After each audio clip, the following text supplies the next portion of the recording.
दरम्यान यावरून शिवसेना आणि भाजपच्या नेत्यांच्या काय प्रतिक्रिया त्याही पाहूया। इतके वर्ष तर आम्ही वेगळंच लढलो ना, तयारी आहे म्हणजे काय।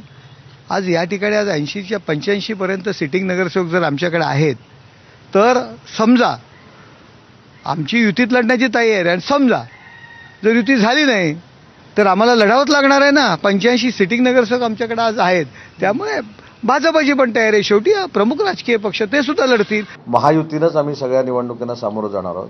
पण तुमच्याशी बोलताना मी जर सांगितलं की मी इकडे युती करणार आहे आणि मी इकडे युती करणार नाही, मला हा अधिकार आहे का? त्याच्यावर प्रत्येकानं स्वतःच्या अधिकाराचं पहिलं भान ठेवलं पाहिजे।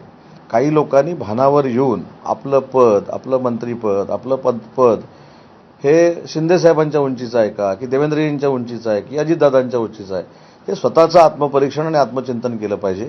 आणि हे सगळे अधिकार जे आहेत हे 3 नेत्यांना दिलेले आहेत, आम्हाला कोणाला नाहीत। मी युती करा म्हणून सांगितलं आणि करू नका म्हणून सांगितलं तरी तो अधिकार नेत्यांनी काय आम्हाला दिलेला नाही।